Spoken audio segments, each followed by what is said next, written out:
الحمد لله نحمده ونستعينه ونستغفره ونؤمن به ونتوكل عليه ونعوذ بالله من شرور أنفسنا ومن سيئات أعمالنا من يهده الله فلا مضل له ومن يضلله فلا هادي له ونشهد أن لا إله إلا الله وحده لا شريك له ونشهد أن سيدنا وسندنا وحبيبنا ومولانا محمدا عبده ورسوله أما بعد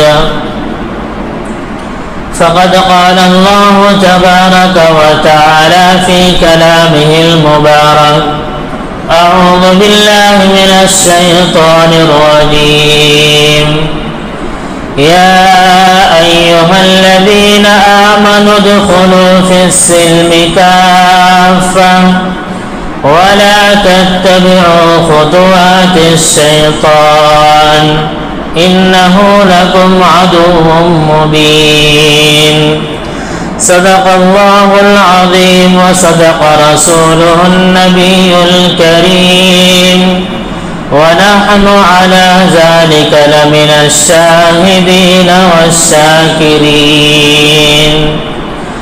اللهم صل على محمد وعلى آل محمد كما صليت على إبراهيم وعلى آل إبراهيم إنك حميد مجيد اللهم بارك على محمد وعلى آل محمد كما باركت على إبراهيم وعلى آل إبراهيم إنك حميد مجيد ایک مرتبہ درود شریف پڑھنا ہے۔ عمل سے زندگی بنتی ہے جنت بھی جہنم بھی،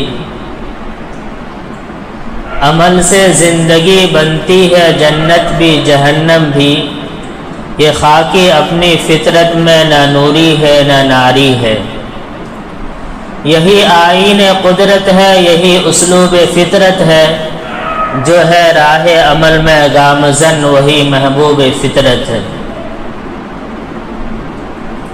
میرے محترم بزرگوں اور دوستوں، سب سے پہلے تو اللہ رب العزت کا شکر ادا کرے کہ اللہ تعالی نے مجھے اور آپ کو صحت اور تندرستی عطا فرمائی، بیماریوں سے محفوظ رکھا۔ دعا کرے کہ اللہ تعالیٰ مجھے بھی اور آپ کو بھی اور پوری امت مسلمہ کو ایسی بیماریوں میں مبتلا ہونے سے محفوظ فرمائے جو لا علاج ہو۔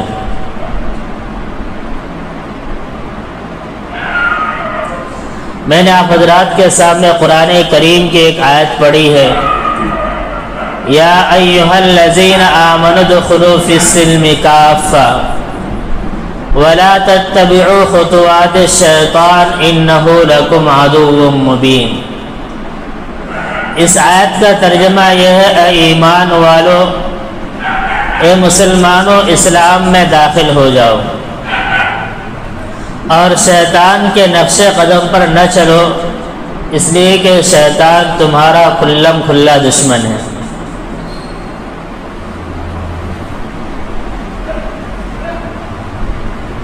جب نبی کریم صلی اللہ علیہ وسلم مدینہ گئے تو مدینہ کے اندر اس وقت دو مذہب تھے، ایک مذہب اسلام آیا اور دوسرا یہودیوں کا مذہب تھا، جو آج کل اسرائیل کے اندر ہے، جسے ہم یہودی کہتے ہیں۔ تو نبی کریم صلی اللہ علیہ وسلم نے مدینہ میں جا کر کے ان لوگوں کو دعوت دی، تو بہت سے لوگ اسلام کے اندر داخل ہو گئے۔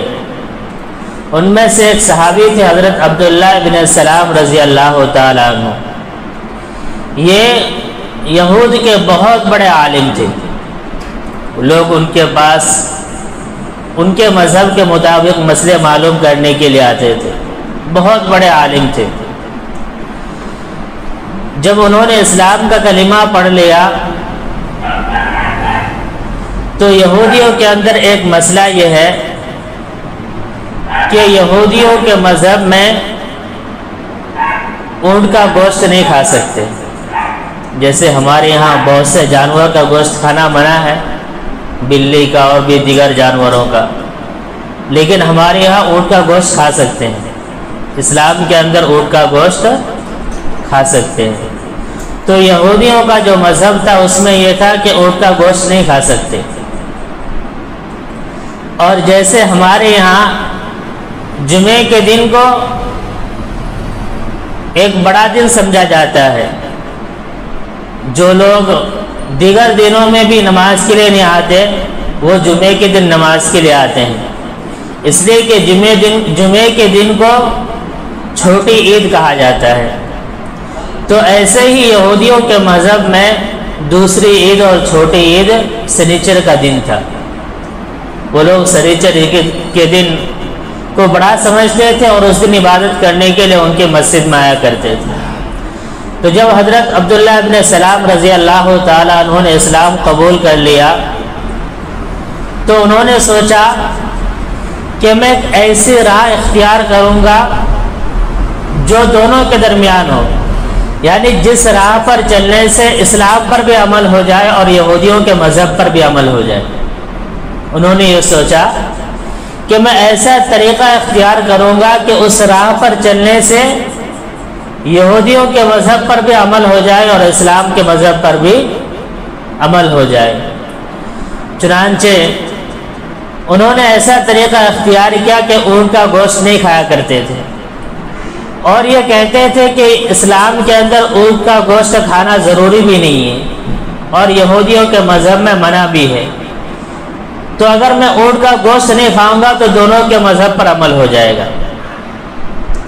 تو اللہ تعالیٰ نے یہ آیت اتاری، یا ایھا الذین آمنوا ادخلوا فی السلم کافۃ ولا تتبعوا خطوات الشیطان انہ لکم عدو مبین۔ اللہ نے فرمایا کہ جب تم نے دامن اسلام کو تھام لیا، اسلام کا کلمہ پڑھ لیا، تو اب تمہارے لیے گنجائش نہیں ہے کہ تم یہودیوں والے مذہب کو بھی اختیار کرے رکھو۔ اللہ نے فرمایا کہ اب تمہارے اوپر ضروری ہے کہ پوری طرح اسلام کے اندر داخل ہو جاؤ۔ جو پچھلا مذہب تھا یہودیوں والا مذہب، اس کے جو احکامات تھے، اس کے جو قانون تھے، ان قانون کو چھوڑ دو اور پوری طرح اسلام والا قانون اختیار کر لو۔ اللہ تعالیٰ نے یہ آیت اتاری تو حضرت عبداللہ ابن سلام رضی اللہ تعالیٰ عنہ نے اونٹ کا گوشت کھانا شروع کر دیا اور پوری طرح اسلام کے اندر داخل ہو گئے۔ اس واقعے کو بیان کرنے کا مقصد یہ ہے کہ آج ہم مسلمانوں کو بھی یہی چاہیے۔ جب ہم نے کلمہ پڑھ لیا لا الہ الا اللہ محمد الرسول اللہ، تو اس کلمے کا جو قانون ہے، اس کلمے کا جو تقاضا ہے، اس کلمے کے جو احکامات ہیں، ان سارے قانون کو اور احکامات کو اپنی زندگی کے اندر لانا ضروری ہے۔ اگر کوئی شخص یہ سمجھتا ہے کہ میں 5 وقت کی نمازیں پڑھ لوں گا اور مسلمان بن جاؤں گا، وہ کبھی پکا اور مکمل مسلمان نہیں بن سکتا۔ اگر کوئی سوچتا ہے کہ میں رمضان کے روزے رکھ لوں گا اور پکا مسلمان بن جاؤں گا، وہ کبھی پکا مسلمان نہیں بن سکتا۔ رمضان کا مہینہ آیا، زکوٰۃ دے دی، مکمل مسلمان نہیں بنا۔ جب ہی مکمل مسلمان بن سکتا ہے جب پورے احکامات کو اپنی زندگی کے اندر لائے، اپنی پوری زندگی کو پوری طرح اسلام کے سانچے میں ڈھال دے، جبھی وہ مکمل مسلمان بن سکتا ہے۔ میں اس کو ایک چھوٹی سی کہانی سے سمجھاتا ہوں۔ ایک گاؤں کے اندر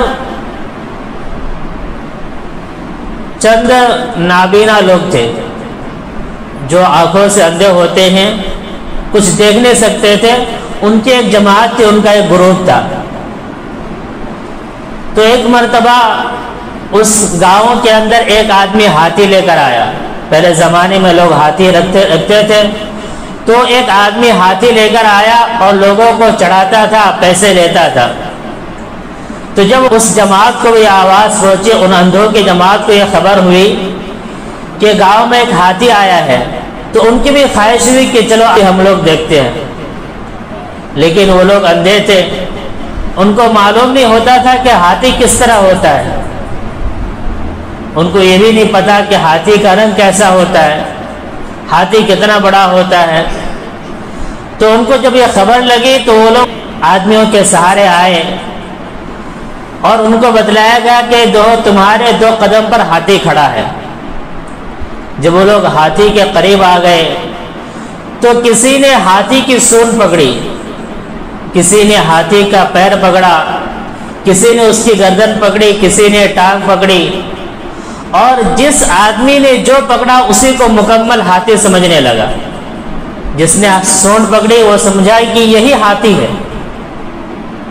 جس نے ٹانگ پکڑی وہ سمجھا کہ یہی پورا ہاتھی ہے، جس نے کان پکڑا وہ سمجھا کہ پورا ہاتھی یہی کان ہے۔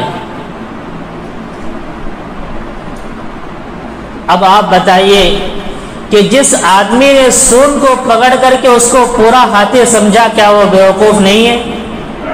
پورا ہاتھی صرف سون کا نام نہیں ہے، پیر، ٹانگ، کان، پورا جسم سب کو ملا کر ایک ہاتھی بنتا ہے۔